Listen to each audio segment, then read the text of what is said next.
ko moo tax kenn du ko plaider waaye yow 2 poids 2 mesures bi am ci presse bi pour lan la. alors c'est pas la presse man je veux préciser que ni le problème c'est pas la presse ce sont les organisations de la presse parce que fële ba mu amee ñi ñu doon tympaniser mooy les soi-disant organisations qui défendent les intérêts matériels et moraux des professionnels des médias. jaaxal na ma de. association bu ne bind communiqué pour dénoncer. Et voilà aujourd'hui Pape Sané mais personne waxul dara. Walf fa la bokk moo tax. mais lan mooy problème bi boo bokkee Walf tu n'as pas le droit donc d'être défendu par tes pairs. déedéet pairs yooyu daa am ñu ñuy défendre ak ñu dul défendre. moo tax moi je disais que ni dëkk bi ñaar yi daal. lu jar a mat a def la ci réew mi fexeel ba am tur mais fexeel ba amit koppor ñaar yi daal boo ko defee ci réew mi mais gars ñi dinañu la respecter mais bu fekkee ni yàlla dimbaliwu la ba nga am ñaar yii mën ngaa sonn lool ci réew mi ak quel que soit sa yaru ak quel que soit sa dëggu. dëkk bi def fi mu ne et pourtant ndeysaan la mu def c'est moins grave que ñeneen ñi nga xamante ni ñoom lañ doon jéem a défendre. c'est moins grave wallaay ñaaw na de. mais donc le problème de la presse ce sont ces organisations ou ces soi-disant organisations de la presse. te xamoo njëriñ bu ñu am gisuma seen. mosuñu am njëriñ. benn njëriñ amuñu ko. mosuñu am njëriñ lu dul tappaleeg xool nu ñuy dóoree nu ñuy escroquer état pour lekk xaalisam. amuñu benn njëriñ. ma jaaxle sax man. de défendre. man mënuma comprendre. ñu ne telle personne dafa bokk ci tel organe de presse et tel organe de presse comme dafay déranger. donc képp ku fa nekk tu n'as pas le droit nga bénéficier wu ci ay protection de tes pairs. déedéet. et ces organisations de ces soi-disant organisations de la presse.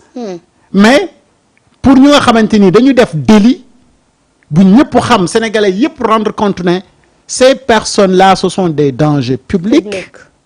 mais ñooñu la ces organisations ou ces soi-disant organisations di jéem a défendre et ça ba kañ. donc pour man aujourd'hui dañu am matière bu nga xamante ni dañ ko war a dénoncer et c'est à dénoncer. mooy il faut libérer immédiatement et sans délai Pape Sané parce que quand même dafa fi lu war a tax. ñu war ko téye ba lundi. ñu war ko téye ba lundi. te am ñu def lu pire te ñu ngi nii di doxantu. te ñooñu defuñu quelques secondes foofu noonu. ñu bàyyi seen yi ñu nekkee nag. dëgg fa yàlla dëkk bi li fi am moom wax dëgg yàlla. mën daal man kenn mënu ko comprendre. et il est temps quand même ñu revoir donc ñun les acteurs de la presse suñu nekkin ñu def ndëpp. xam bopp sa bopp la que ni dès l'instant que tu es journaliste. nous devons avoir les mêmes traitements. ci ak organisation yu mu mënti doon ak organe de presse boo mënti bokk. puisque nag journaliste égale journaliste donc le traitement doit être pareil. mais bu fekkee ne ces organisations là pour des cas pareils dañuy def silence pour d'autres cas ñu tympaniser nit ñi. ak ay communiqués. mais y a un problème et tant que réglé wuñu donc ce problème là mais ça waay le problème de la presse duñ ko mën a yeggali et moi j'avais dit et insisté que ni le problème de la presse c'est la presse. et il y a une personne qui peut régler tout ça le ministre Alioune Sall. ci kooku de bu dee moom. a-t-il la volonté. ou pas loolu moom mooy la question fondamentale. kooku réglé wul benn presse seet naa leen. kooku ba mu ñëwee ba léegi lan la presse bi dafa da nga cee gis soppeeku. changement dafa amati. li comme li ko Cheikh Bara Ndiaye wax rek am na loo xam ne fii Alioune Sall ba mu ñëwee ba tey dara changé fi les mêmes pratiques mooy continuer.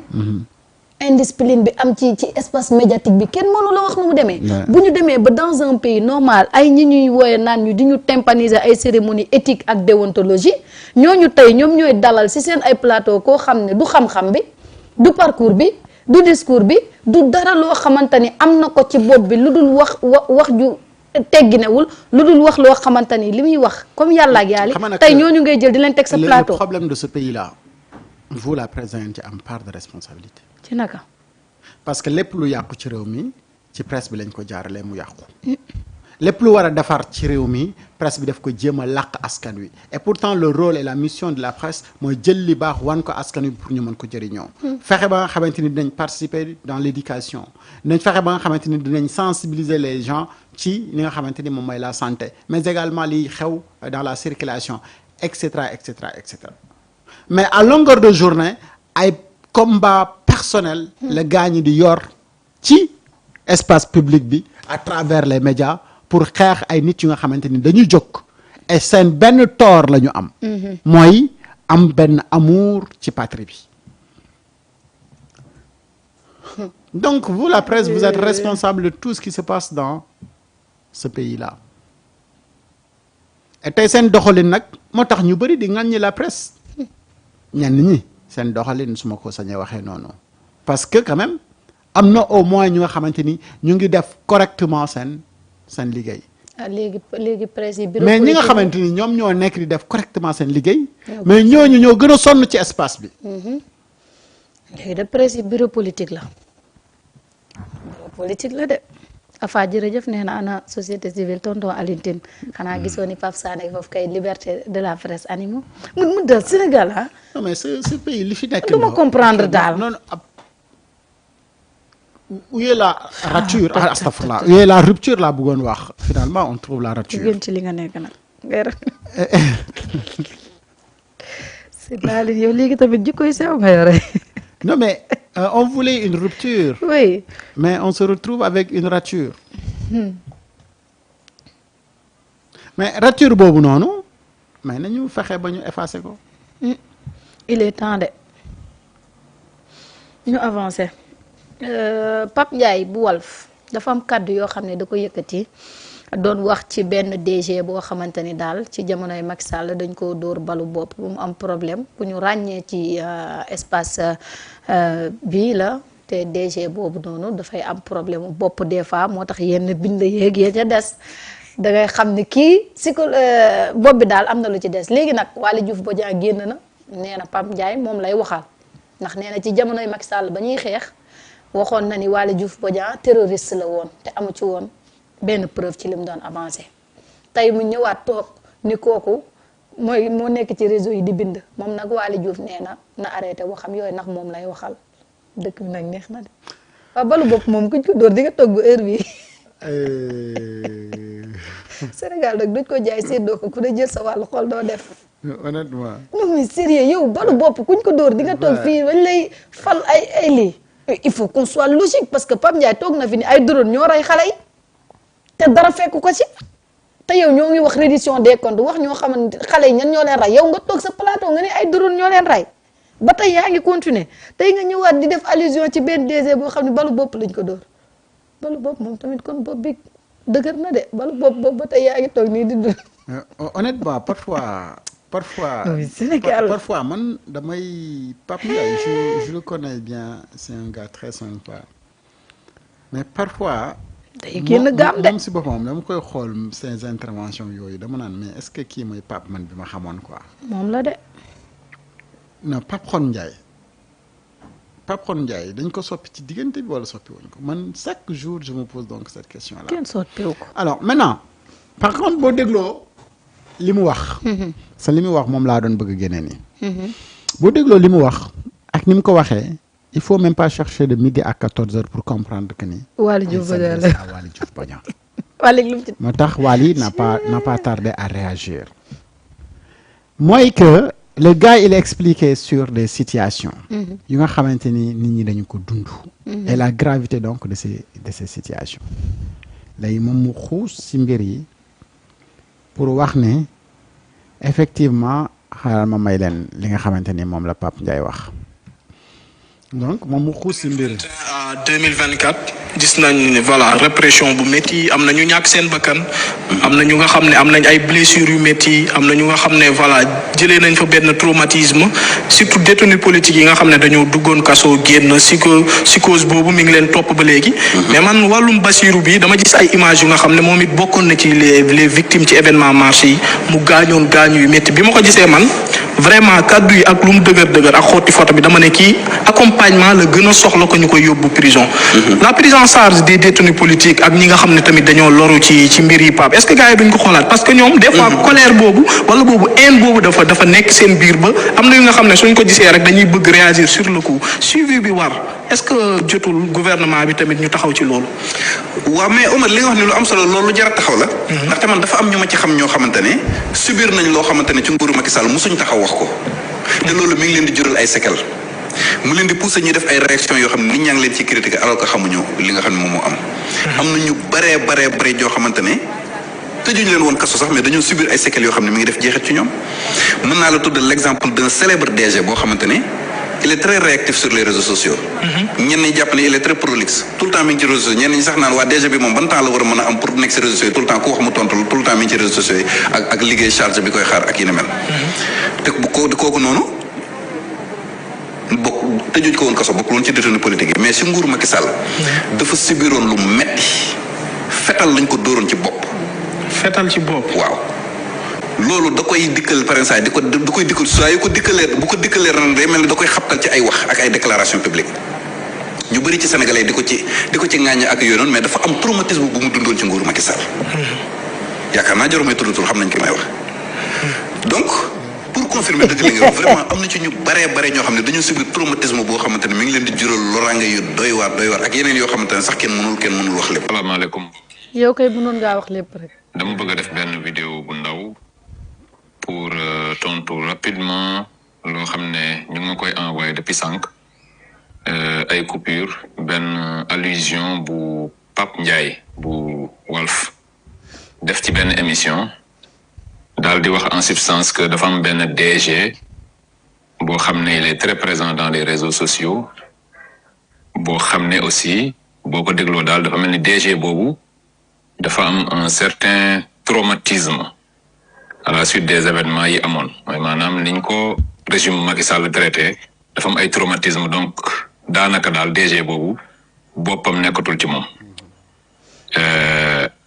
loolu nag da ko xaw a nëbb parce que l'allusion est suffisamment claire que man lay jéem a waxal mais il n'a pas eu le courage d'aller jusqu'au bout en citant mon nom waxul sama tur alors ma bëgg koo wax ni ko ce genre de choses sont extrêmement graves à ce niveau de responsabilité pour un journaliste comme lui et il n'en est pas à son coup d'essai bi nekkee ci opposition bi mus naa jël numérom ci benn kilifa woo ko ni ko tu n'as pas le droit ngay lim ñoo xam ne da nga wax ni ay rebelle lañu fii ci dëkk bi nga lim ma Waly Diouf Bodian comme étant un rebelle nga lim ma wax te amul dara lu ci lu la ci leer c'est absolument faux ce qu'il disait tey aussi li muy wax nii non seulement c'est faux parce que je n'ai pas un nouveau comportement man ni ma mel nii ñi ma xam nekk Université Saint-Louis vers jusqu'aux années 2000 xam nañ ni nii laa mës a mel j'ai toujours eu la plume incisive j'ai toujours été dans le combat man syndicat impôt laa nekkoon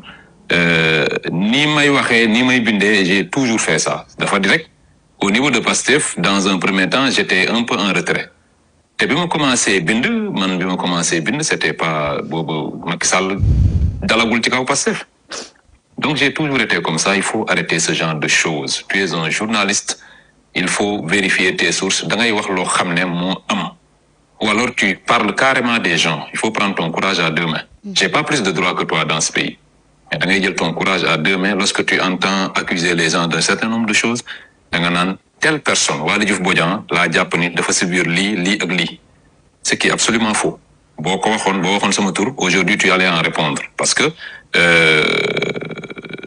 je n'ai pas xawma fan lañ ma dóoree un coup xawma fetal lañ ko dóor ci bopp xawma lan ak lan bon ça c'est ce genre de choses là hein il faut arrêter de parler comme ça des gens di sànni ay wax yoo xam ne amul benn solo c'est pas parce que tu as ton émission que voilà que tu dois rechercher le buzz coûte que coûte en allant inventer des histoires sur les gens alors pour cette fois je m'en arrêterai là benn précision rek laa lay defal pour te dire de savoir raison garder maintenant si tu veux prolonger les choses tu peux effectivement prolonger hein tu peux carrément dire que c'est je parle de Waly Diouf Bodian lii moo ko dal voilà le traumatisme dont il souffre quoi voilà loolu laa bëggoon a wax maa ngi leen di remercier.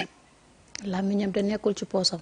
comme Ousmane voilà ce qui s'est passé. ah mais c'est naa Aline nag li Pape Ndiaye wax ak après li nga xamante ni moom mooy la réaction de Waly Diouf Bodian xam nga nag li ma ta jàngat ci affaire bi mooy lan ce que Pape Ndiaye a dit gravité bi nu mu toll Waly Diouf Bodian est nommé directeur général de port autonome de Dakar économie wu Sénégal port autonome de Dakar daf ci am lu bëri lu nga xamante ni daf ci peser alors booy analyser waxu Pape Ndiaye da nga ci mën a comprendre plusieurs choses parce que comme ni ko Waly Diouf Bodian waxee il est très clair pour comprendre que ni ki muy wax il s'appelle Waly Diouf Bodian ndonte cité wul son nom et moom sax xam na ne joxe na explication ba jàpp na ne nit ñëpp war nañoo xam ne il s'adresse à Waly Diouf Bodian mais à ce niveau de responsabilité là un directeur général bu gérer le port autonome de Dakar bu nga xamante ni pratiquement 70% wu économie wu Sénégal fa lay jaar nga bëgg a xamal sénégalais yi ne kii àndulatul ak boppam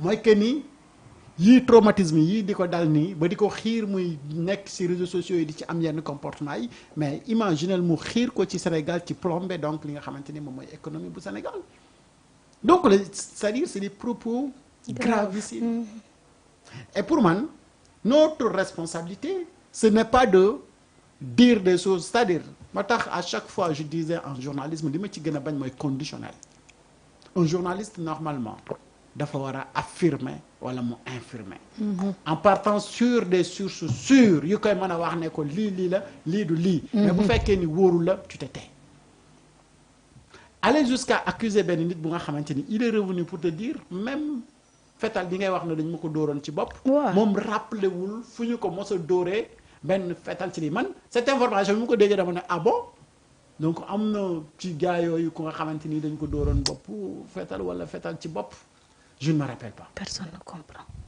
Et bu fekkee ne c'est pour vendre ton émission mais il y a plusieurs choses à dire pour vendre ton émission moo tax parfois je me dis est-ce que réellement ce Pape Ndiaye que je connaissais moom laay gis ba léegi parce que c'était mon ami c'est un gars où on échangeait beaucoup de choses et puis il est venu faire des émissions chez nous on a voyagé ensemble donc on a partagé énormément personnellement humainement c'est nit bu extraordinaire la moo dàq Samba Ndiaye mais si comédie mais sa responsabilité en tant que journaliste dafa am fu mu commencé ak fu mu yem y a de ces choses yu nga xamante ni nit waru ko foowee wala café ko te boo déggee ni muy wax c'est comme si dafa xam bu baax a baax Waly Diouf Bodian et Waly Diouf Bodian ci tontom da ngay comprendre que ni mais cette personne là benn yoon rek laa mos a wax ak moom te boobu daf ma encore accusé woon de rebelle xoolal loolu donc puisque bii nekkul premier essai et cette fois-ci waxul turam te xam na li ko waroon mën a fekk bu fekkee dafa tudd turam tey wax na ko plainte rek la naroon mu jéej de wuyu ji moo tax daal Soxna Marie il faut qu'on essaie de peser nos responsabilités surtout ci suñuy kàddu ñoon dans l'espace public bu fekkee dans le but d'éduquer ou d'alerter ou sensibiliser à quelle que soit la sensibilité ak gravité bi il faut qu'on assume mais nag ku fi toog ci télé wax ne ay drone ñoo tiré ci xale yi dara fekku la ci mën ngaa toog wax ne ab DG dañ kaa dóor fetal logique am la ne nii de parce que wax na fi drone yi rey xale yi te dara fekku ko ci mu ñëw ci benn DG suba nañ ko xaar feneen moo tax ce pays là nag suba feneen lay génn de ce pays là daal dafa graaw et Waly Diouf dafa occuper poste bu stratégique pour l'économie du pays et pour un DG buy am traumatisme dénk ko de telle responsabilité gis nga ni mu graawee. dafa graaw kay. koo xam ne xelam nekkul ci donc aujourd'hui buy mesurer son discours da ngay comprendre que ni discours bi mu tenir nii. c'est un discours bu rëy la de.